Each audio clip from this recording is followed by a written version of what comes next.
Assembleia de Deus, a harmonia.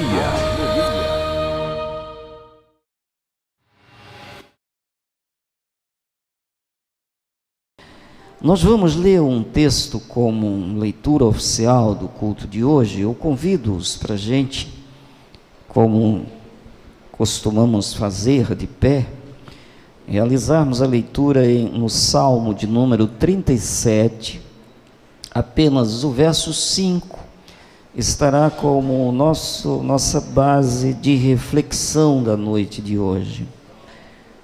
Salmo 37, verso 5, diz assim: a igreja localizou, diga amém. 37, 5. Entrega o teu caminho ao Senhor, confia nele e o mais ele fará. Amém? Senhor, tu és a nossa alegria, esperança, segurança, paz, porque nós reconhecemos as nossas limitações, ao mesmo tempo que recebemos a revelação do teu poder, que nos abraça, que nos acolhe, que nos convida para repousar à tua sombra. E aqui estamos nós, nesta segurança que a tua palavra nos dá, posto que ela é fiel e digna de toda aceitação. Nós, nesta noite, tributamos louvores a ti, ação de graças, e nos prostramos como adoradores do Senhor, porque a tua misericórdia nos alcançou, teu amor nos abraçou, e aqui estamos nós libertos pelo poder do sangue precioso de Jesus. Oh, quanta razão ele tinha, quando disse: se o Filho vos libertar, verdadeiramente sereis livres. Oh Deus, como nós respiramos aliviados depois que conhecemos o teu amor, depois que recebemos o perdão dos pecados. Nós que antes estávamos longe e agora estamos perto. Nós que antes éramos filhos da ira e hoje filhos do teu amor. Antes pertencentes ao reino das trevas, agora pertencemos ao reino da luz. Ó Senhor, antes dispersos e agora como nação santa, povo adquirido pelo poder do teu sangue. Por isto e muito mais, te agradecemos, te louvamos e prestamos culto de adoração a ti. Amém, amém. Podem tomar assentos.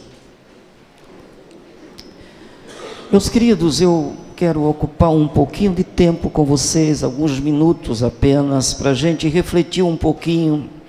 Aqui está um convite de Deus. Em um momento passado nós falamos um pouco até o verso 4, e nesta parte a gente não teve como prosseguir em virtude do tempo, e resolvi voltar a este tema para uma reflexão rápida com vocês. Aqui está Deus mais uma vez, através da sua palavra, dos seus servos, lançando o seu apelo, o seu convite, o seu chamado a todos os homens. O que a gente encontra como promessas de Deus no Evangelho estende-se a todos, uma vez que Ele não faz acepção de pessoas. Ele veio salvar todos os homens. Ele quer que todos, em todos os lugares aonde estiverem, se arrependam, se convertam e sejam salvos. E aqui Ele está mais uma vez nos aconselhando a nos entregar a Ele, a nos rendermos diante da grandeza dEle. E aí eu gostaria de iniciar com uma pergunta, talvez seja uma questão de muitos. Por que então eu devo responder a este chamado? Por que razão então eu devo reconhecer que preciso me entregar a Ele? Talvez seja esta uma questão de alguns. E, em primeiro lugar, eu gostaria de dizer que são tantas as razões para a gente se render a Ele, que o difícil é fazer uma escolha dentre tantas para, em tão pouco tempo, a gente explicar o porquê disto. Porque, afinal, independentemente de qualquer coisa, das nossas próprias carências e necessidades, Ele nos amou. Ele fez a maior declaração de amor de todos os tempos. Ele cuida de nós, se interessou por nós, não nos deixou dispersos. Veio ao nosso encontro, não fomos nós que o buscamos, foi Ele que nos buscou, que nos procurou, não nós encurtamos a distância, não fomos a Ele, Ele veio a nós. Ele, como Deus, numa perspectiva de nos conquistar com a sua fala, com as suas atitudes de amor, Ele tomou a forma de homem, Ele teve a nossa cara, Ele teve as nossas mãos, os nossos pés, as nossas carências, as nossas dores, Ele suportou tudo para assim proporcionar a grande salvação, a qual não deve jamais, em tempo algum, ser negligenciada, sob pena de perdermos a grande chance da existência. É tanto que na carta aos Hebreus está dito que é loucura negligenciar tão grande salvação, negligenciar esta convocação dos céus para o repouso, para o descanso, para o aconchego do Pai. É loucura deixar passar a oportunidade de nos rendermos diante dEle. Então, as razões são muitas. Desde o princípio Ele revelou-se, Ele falou. A Bíblia diz também que Ele veio e nos falou e continuou insistindo em nos falar, a ponto de falar pelo próprio Filho, depois de haver se revelado claramente, depois de haver enviado profetas, levantado homens, comissionado pessoas. Ele toma esse corpo e vem e fala, e continua hoje, nesta hora, nos falando através da sua palavra, que continua sendo Espírito e vida. Agora eu gostaria de chamar a sua atenção para uma resposta a este chamado de Deus, falando a partir, se alguém não quer reconhecer a grandeza deste amor, pelo menos reconheça a sua fragilidade, a sua dependência, a sua carência. Seja sensível, pelo menos a partir deste ponto, tão sensível que é você mesmo. Analise as suas fragilidades. Então a primeira coisa, primeira resposta que se poderia dar nesta perspectiva seria: nós devemos nos entregar a Ele, nos render a Ele, porque nós somos inteiramente dependentes dEle. Você sozinho por mais que ele tivesse investido na tua formação, porque lá no ventre já foi ele que trabalhou neste sentido, e te trouxe a vida, e criou o Espírito dentro de ti, lá no ventre de tua mãe, e te fez nascer, mas se ele só tivesse vindo até ali, você teria durado, na melhor das hipóteses, alguns dias, possivelmente só seriam horas, ou um dia, ou quem sabe 2 ou 3, mas se ninguém cuidasse de você, você pereceria, sem dúvida alguma. Então você é inteiramente dependente, nós dependemos do ar, do vento, do sol, da chuva, do pão, da água, da noite, do dia. Nós somos totalmente dependentes. Dessas coisas todas que nós falamos aqui, você não fabrica nenhuma sozinho. Você não conseguirá jamais. Então, por que reconhecê-lo? Por que se entregar? Por que se render? Porque você depende dele. Esta é a primeira coisa mais elementar que se poderia compreender. Em Atos capítulo 17, o verso 28, ele diz que a gente não faz esse movimento aqui sem ele. Está lá neste capítulo 17, o verso 28, nele, nesse que te chama, nós vivemos, nos movimentamos e existimos. Então, por que não reconhecer isto e render-se a este chamado? Se você é totalmente incapaz, Jó, no capítulo 12, verso 10, diz: na sua mão repousa a vida de todo ser vivo, e o espírito de todo gênero humano. Você pode dizer amém? Essa é a verdade absoluta. Tudo está em suas mãos, e Ele quer que você reconheça isto. Jesus, em João 15:5, o que é que Ele chegou a afirmar? Se vocês não se entregam a mim, se eu não invisto em vocês, vocês não conseguem absolutamente nada. Ele repetiu isso: sem mim nada podeis fazer. Até aqueles que não creem, até aqueles que dão as costas, se não for a misericórdia, a graça, a longanimidade, o favor de Deus, eles não conseguem absolutamente nada.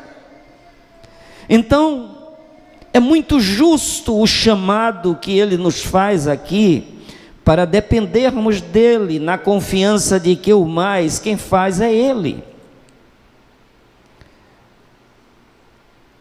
Jó, ainda no capítulo 34 e o verso 14, ele diz assim: se fosse o desejo dele, de Deus,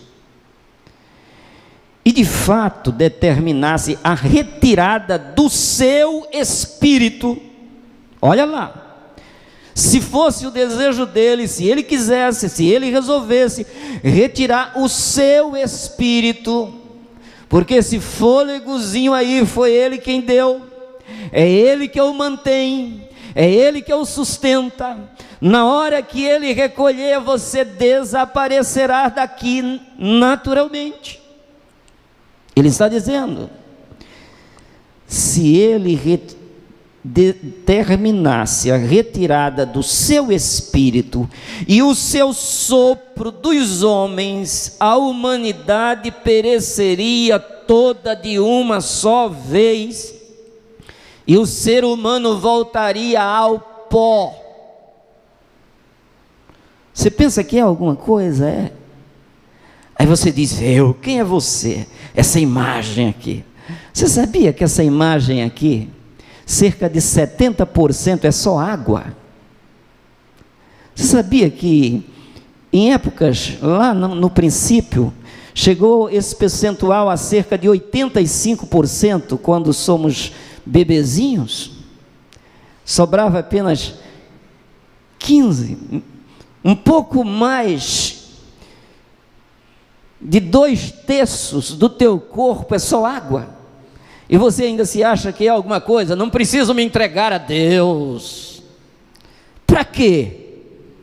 Eu lembro-me de um médico de Los Angeles, muito famoso, e muito bom, por sinal. Uma vez, se falando de fé, ele chegou a dizer, a gente falou, que sem fé, a gente não poderia agradar a Deus, e ele indiretamente se declarava ateu. E ele disse: eu não preciso de agradar a ninguém. Resultado, foi embora tão cedo.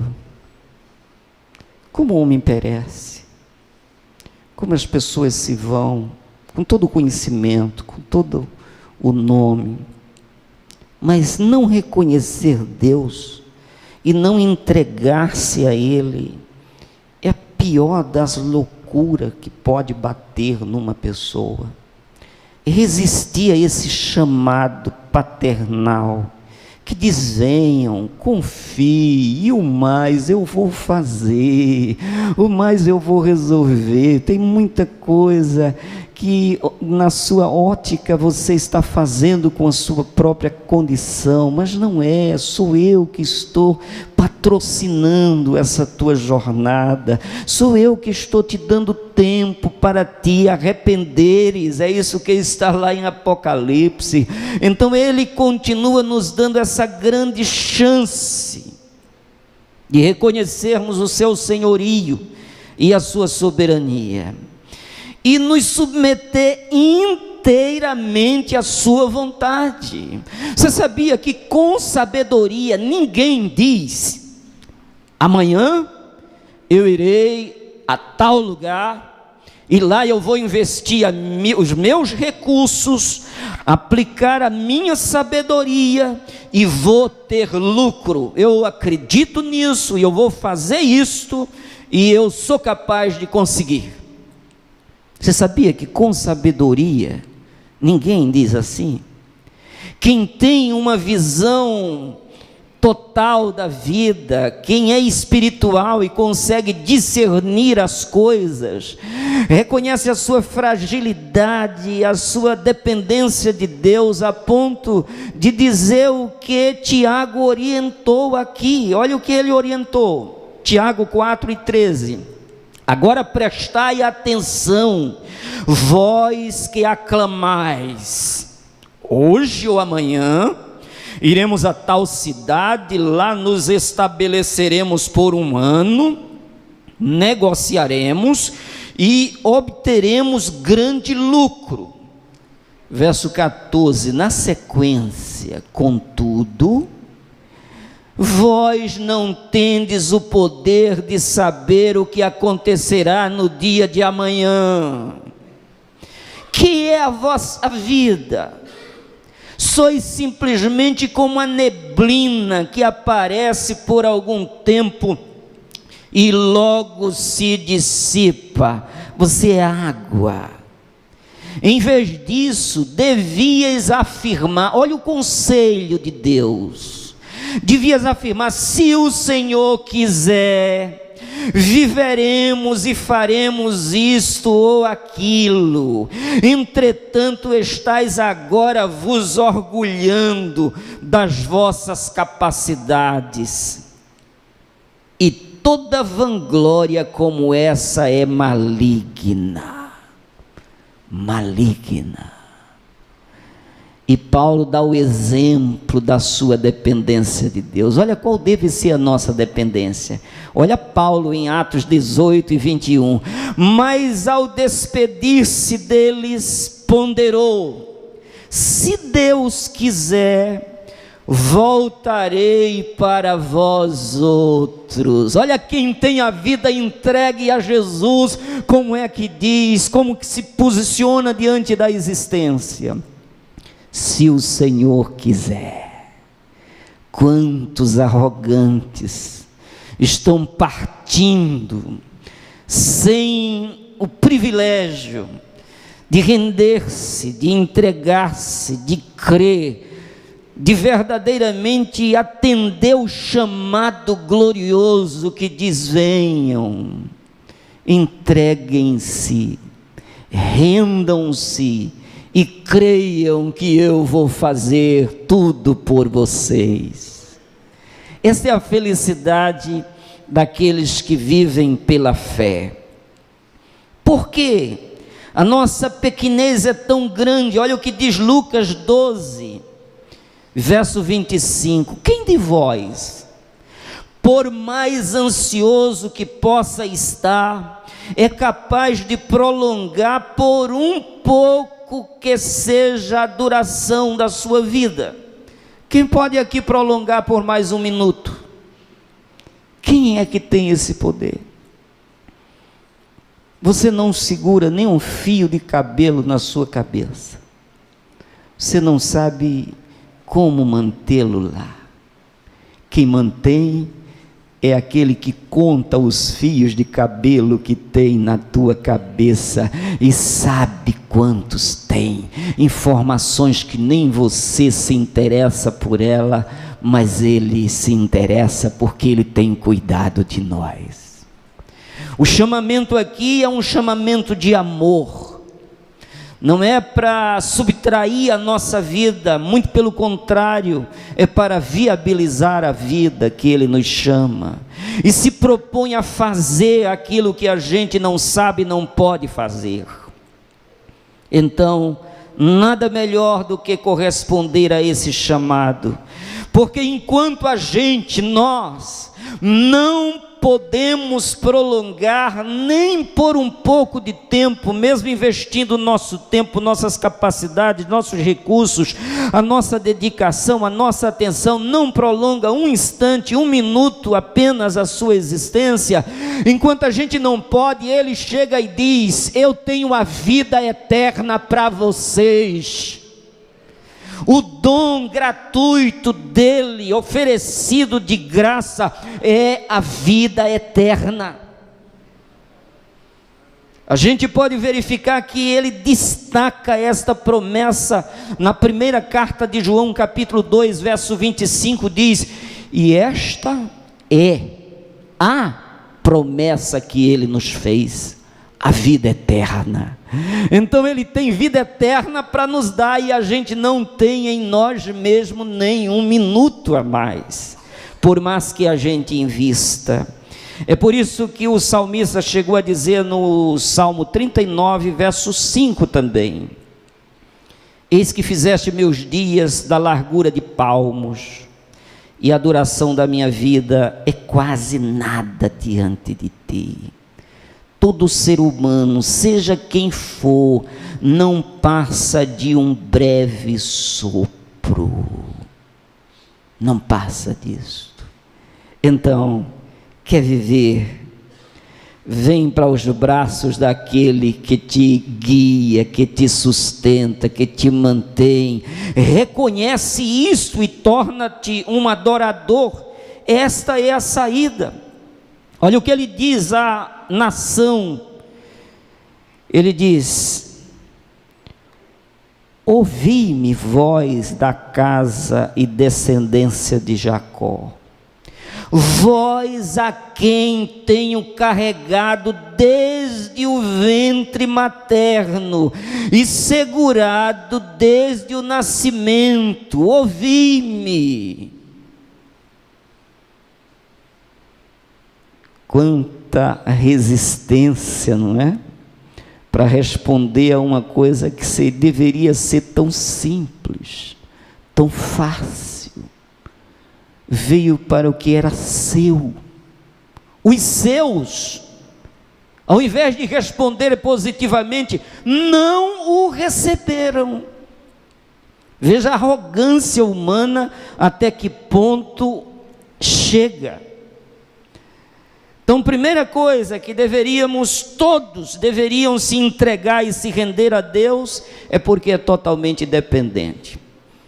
Tão dependente que nesse segundo ponto que eu gostaria de falar é o seguinte: você sabia que a gente na vida aqui, muitas vezes, a gente não sabe nem pedir. Nem pedir, é isso que está na Bíblia. Romanos 8:26. Porque não sabemos o que havemos de pedir como convém. Você que se acha tão sábio aí, sem Deus, sem cultuar, sem louvar, sem considerar a sua palavra, achando que o teu Deus é o teu ventre, como diz a Bíblia. O teu Deus é a tua cervejinha, é o teu uísque, a tua bebida forte, é o teu vinho, a tua vida é o teu time, é a tua torcida.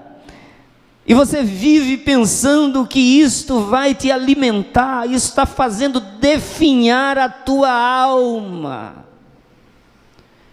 O que alimenta de fato é a palavra de Deus, é o que sai da boca de Deus, é o que Deus faz por nós para manter a gente feliz, vibrando na paz, na esperança, na confiança, no aconchego da fé. São estes que resistirão, porque nem pedir a gente sabe, é preciso Ele, através do seu Espírito, interceder por nós com gemidos inexprimíveis, revelando aquilo que a gente precisa de fato, uma vez que a gente mesmo não sabe. Você lembra-se da cidade de Nínive?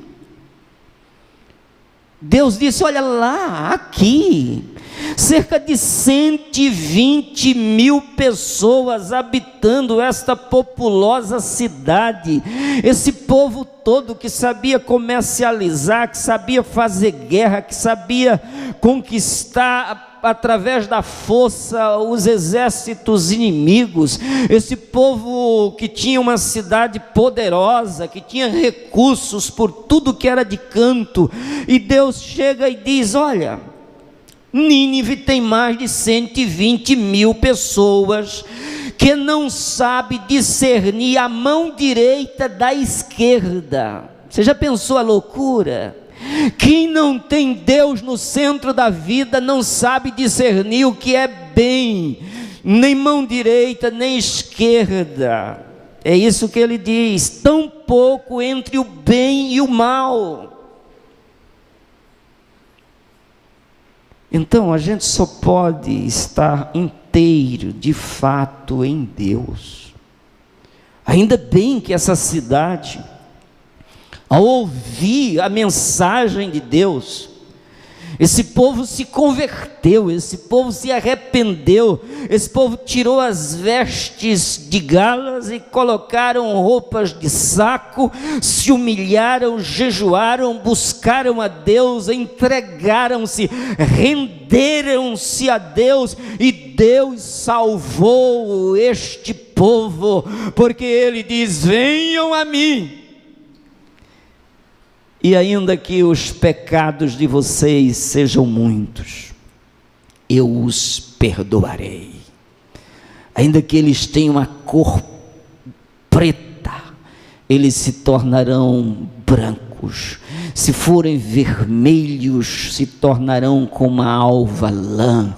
Ele diz: eu perdoarei vocês. Por isso, entrega o teu caminho ao Senhor. Confia neste poder, confia neste amor, e tudo Ele fará em teu benefício, na construção da tua felicidade. Porque esses que não sabem se enganam facilmente, porque o coração humano se engana com muita facilidade. Provérbios 14:12. Há caminhos que ao ser humano parece ser as melhores opções da vida, mas ao final conduzem à morte. Todos os demais caminhos levam simplesmente à ruína, à morte. Mas só há um que é o caminho, a verdade, a vida, e este é Jesus. Portanto, devemos vir com toda alegria e segurança aos braços dele, porque há muitos valores invertidos neste mundo. Ouviram a chamada desta: entrega o teu caminho ao Senhor, confia nele, o mais ele fará. Para muita gente hoje, nesta hora, não faz sentido, porque olha o que diz Isaías 5:20: ai dos que usam o mal como sinônimo de bem, e chamam o bem de mal, que fazem das trevas luz e da luz trevas, do amargo doce e do doce amargo. Ai dos que são sábios a seus próprios olhos e inteligentes na sua própria opinião. São aqueles cheios de jactância, de orgulho. Afinal de contas, enfrentaram um curso, se submeteram a um vestibular, tiveram notas positivas e enfrentaram um período de estudo, tiraram diplomas, foram verdadeiramente reconhecidos, aplaudidos, e se julgaram tão sábios, tão capazes, obtiveram recursos, lucros ou mesmo heranças, e se apropriaram de tudo isto. E então, jovens com saúde, com recursos, com dinheiro, imediatamente com sabedoria terrena, e aí se julgaram capazes, e aí escutam uma chamada dessa e diz: para quê? Que eu vou ter que entregar minha vida, como o médico dizia? Para quê? Eu não tenho que agradar a ninguém, eu tenho que agradar só a mim mesmo. Não preciso disso, não preciso dessa fé, não preciso confiar que Ele é, eu tenho que saber que eu sou. E como nós somos essa neblina passageira, aí a decepção é grande, não é? Porque olha o que diz Romanos 1, não é? Portanto, mesmo havendo conhecido a Deus, não o glorificaram como Deus, nem lhe renderam graças, ao contrário, muito pelo contrário. Deus, estava ouvindo um grande filósofo hoje, e quando ele dizia: não, essa história de Deus sou eu, é a minha capacidade, é a ciência, tudo é explicado pela ciência. Mas esse tipo de fé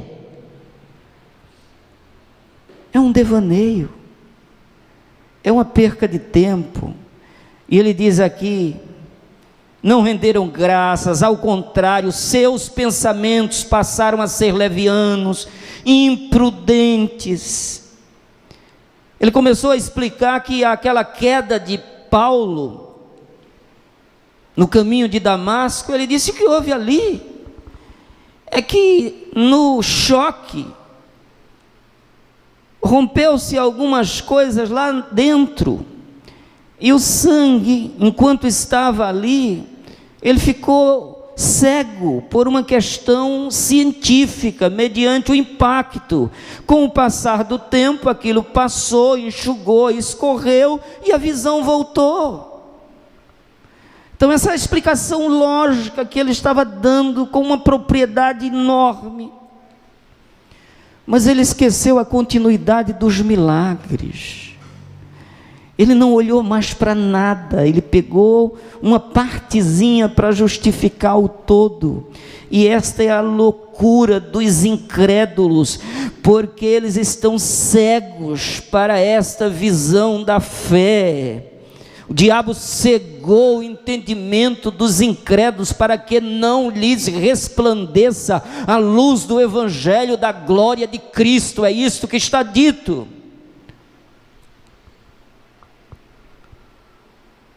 Mas eles não renderam graças, ao contrário, seus pensamentos passaram a ser levianos e imprudentes, e o seu coração insensato tornou-se em trevas, e proclamando-se a si mesmo como sábios, perderam completamente o bom senso, tornaram-se loucos.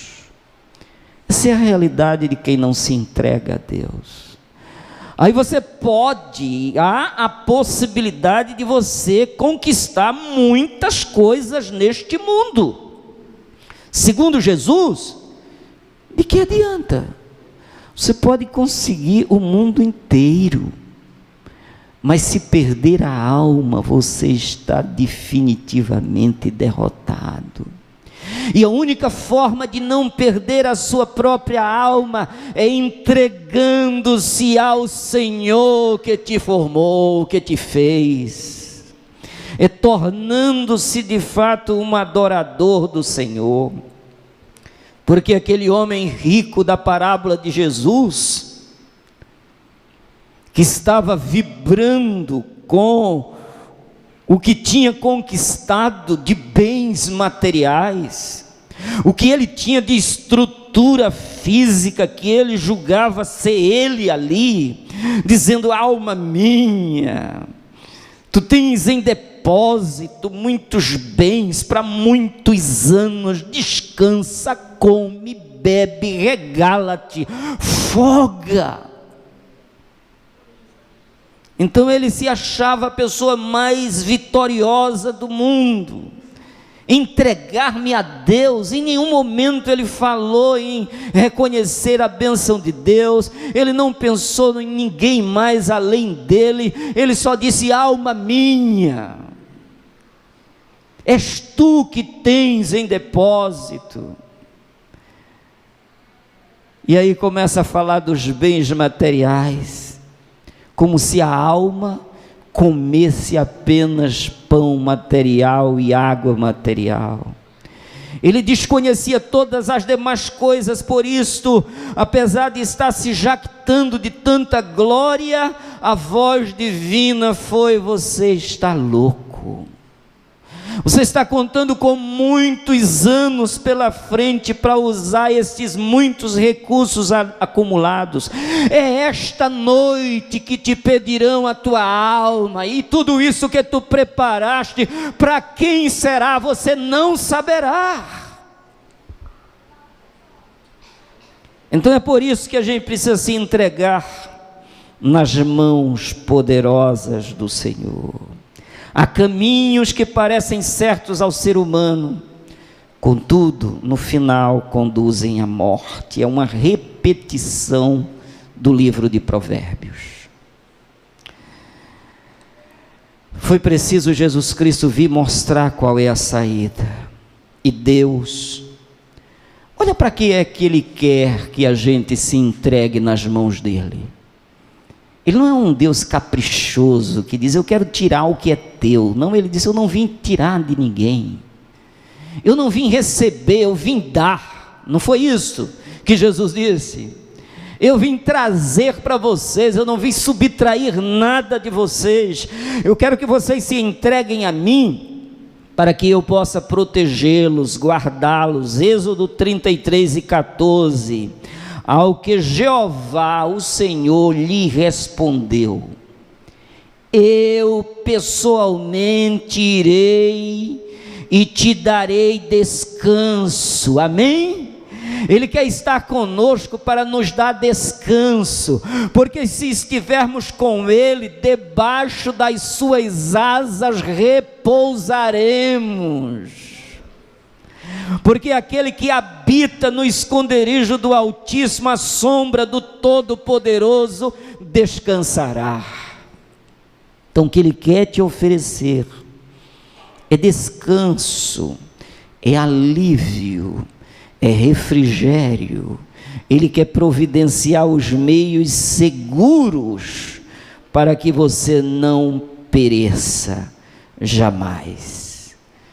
Agora, depois de mostrar que nós somos inteiramente dependentes, que a gente não sabe nem pedir, até para pedir a gente depende da orientação e inspiração dele, é claro que todos aqueles que não se rendem, que não clamam por ele, não se entrega, perece, não tem saída. Por isso há tanta gente perecendo. Olha, enquanto você passa, a Bíblia diz que cai 1000 de um lado, 10.000 do outro. Por quê? Porque a turma não quer esse chamado.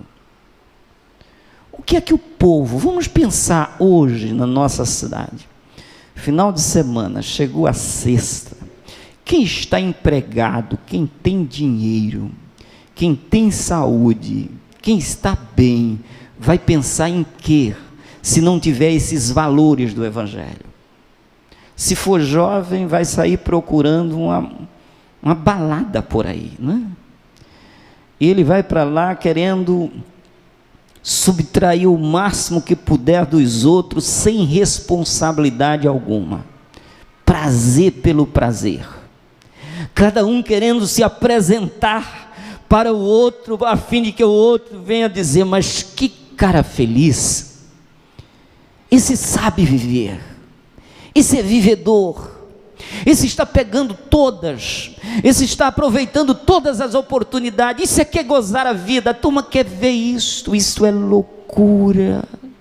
Se a pessoa se enxergar, vai considerar o outro, vai respeitar o outro, não vai ser leviando com ninguém, vai ser simples, vai dar toda a honra e toda a glória a Deus, vai comer com alegria, vai beber com alegria, mas vai andar na ética da vida, vai respeitar o próximo, vai considerar o outro, vai ser uma pessoa do bem e não do mal, vai sofrer com a dor do outro, vai procurar dar o seu melhor. Isto é vida, isto é cristianismo, isto é o ensino maravilhoso de Jesus, mas não é isso que a gente vê. Por isso muitos caem de um lado, caem do outro, mas aquele que se entrega verdadeiramente a Deus, Ele está dizendo, Ele vai fazer o impossível por você, Ele vai garantir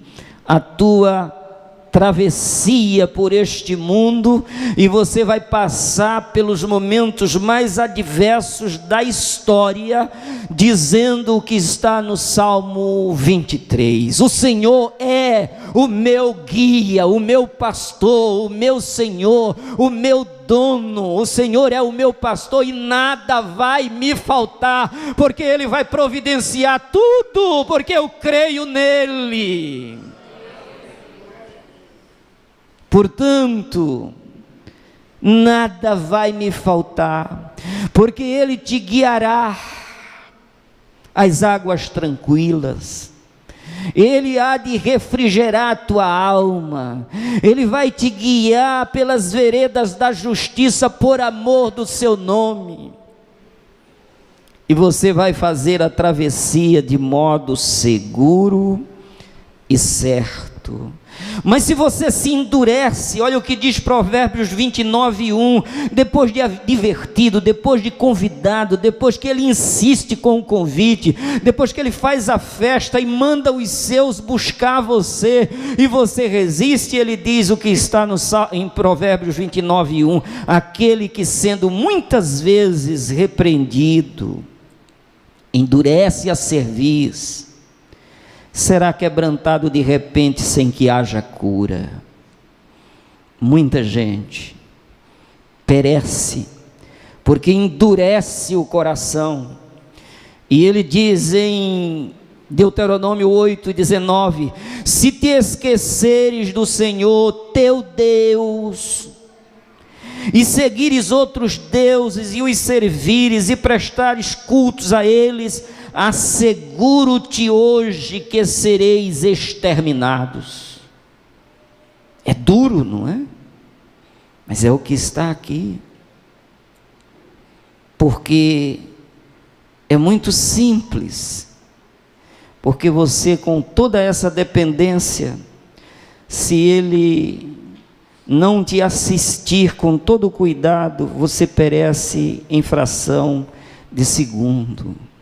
Se Ele tirar hoje à noite as defesas que Ele colocou no sangue que circula nesse teu corpo, se Ele baixar essas defesas, uma gripe vai te matar rapidamente.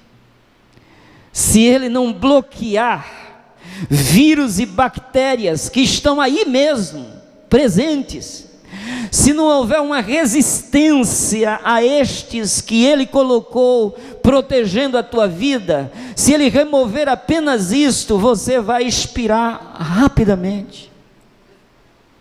Você perderá a cor, o brilho dos olhos, você perderá a força, você cairá aonde você está e você não resistirá se Ele tirar apenas isto.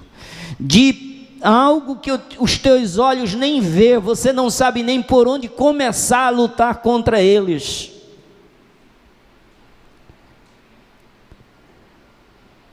Então, tomemos todo cuidado, porque olha, em Daniel capítulo 5, eu poderia trazer a história de um rei poderoso, Belsazar, que ele resolveu numa festa trazer os vasos lá da casa que o seu avô Nabucodonosor tinha trazido de Jerusalém. E ele resolveu naquela festa com as suas mulheres e concubinas, ele resolveu beber naqueles vasos. E quando ele estava bem eufórico, apareceu uma mão escrevendo a sentença dele na parede estucada do palácio, uma parede que estava bem visível a todos que estavam no banquete. De repente, no meio da euforia, aí aquele homem viu aquela mão e o rei não se segurava em pé. A Bíblia diz que ele ficou com tanto medo que os joelhos, as pernas tremiam e os joelhos batiam um no outro. Ele não se segurava em pé, o rei poderoso, no meio de toda a celebração, não segura nem o próprio corpo. E a repreensão veio para ele dizendo: olha, sabe por que essa sentença? Você viu tudo que Deus fez no reino do seu avô. Você viu o poder de Deus na vida de Daniel, de Sadraque, Mesaque, Abdenego. Você soube dessas coisas todas, mas você mesmo sabendo que Deus é Deus, você foi na loucura e não se entregou a Ele, não o reconheceu. E por isso ele diz aqui, olha, pior ainda. Mas tu, ó Belsazar, sucessor do rei Nabucodonosor, não tens caminhado com humildade, não humilhaste o teu coração, muito embora saibas bem de tudo quanto ocorreu com teu pai, o rei. Pior ainda, tu te exaltaste a ti mesmo e te levantaste contra Elã, Deus dos céus, porquanto mandaste trazer as taças do templo do Altíssimo, para que nelas bebesses tu, os teus nobres, os convivas, as tuas mulheres e as tuas concubinas. Louvaste os deuses de prata, de ouro, de bronze, de ferro, de madeira e de prata e de pedra, que não podem ver, nem ouvir, nem sentir, e muito menos compreender nada. É tudo que a gente vê hoje, né? Quantas reverências a esses deuses existem por aí? Quantos líderes religiosos estão levantando tudo isso do mesmo modo? O Espírito é o mesmo. E ele continua: e não glorificaste o Deus que sustenta em suas mãos a tua vida e controla todos os teus caminhos. Por isso ele mesmo enviou aquela mão que viste, a fim de escrever diante de ti as sentenças que precisas saber. Você está vendo que Deus é Deus também de ação quando o tempo se esgota? E aquele rei morreu naquela mesma noite, mediante a sentença que Deus estabeleceu. Então, tomemos todo o cuidado para reverenciar e amar, e nos envolvermos cada vez mais com a glória deste Deus. Aí eu poderia trazer para vocês o rei Herodes. Olha, depois da morte de Jesus, este rei estava reinando e ele era muito poderoso. Ele criou uma demanda lá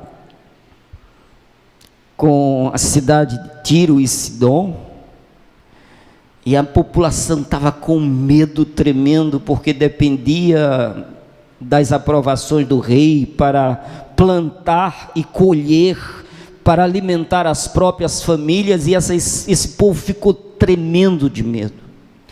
E foi em busca de um oficial dele para buscar uma audiência com o rei.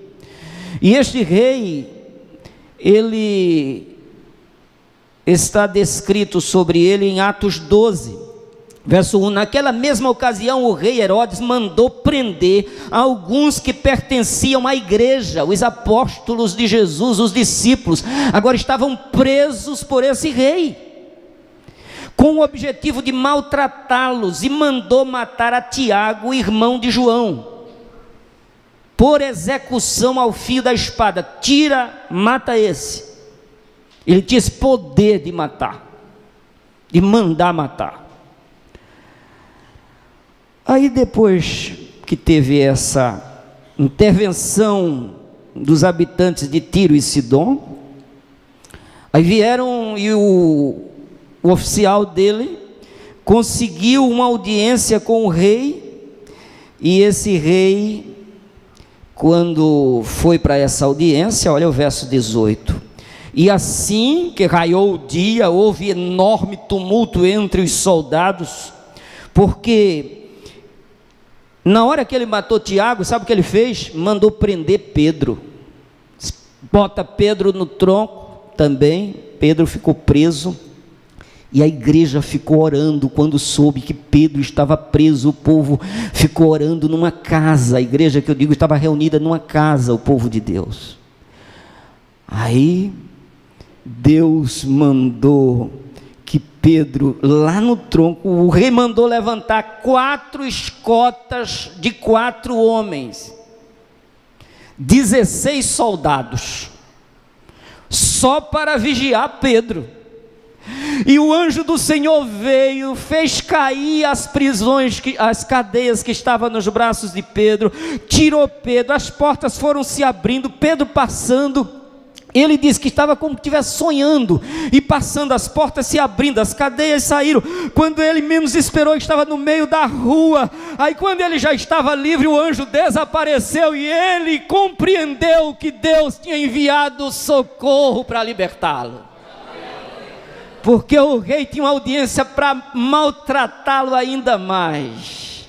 Aí quando procuraram Pedro, que não acharam, olha a confusão. Assim que o dia raiou, houve enorme tumulto entre os soldados quanto ao que teria ocorrido a Pedro. Ninguém explicava.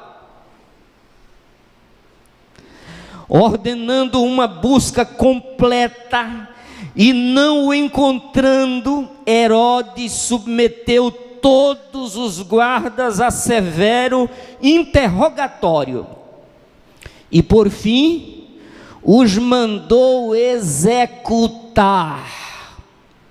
Já pensou?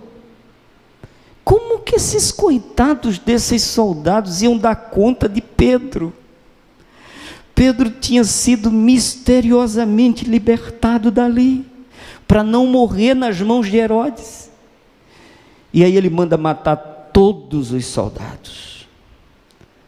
Aí sabe o que houve? No dia seguinte, a audiência. Ele já tinha mandado executar todo mundo. Aí agora na audiência, esse rei vem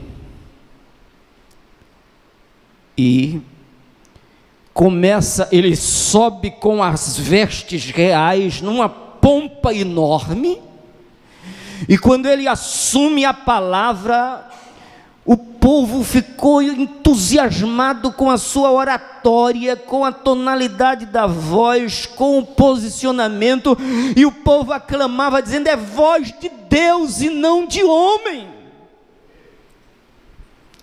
Naquela mesma hora, naquele mesmo instante, um anjo do Senhor chegou e acabou com Herodes. Ele morreu, ele caiu comido de vermes.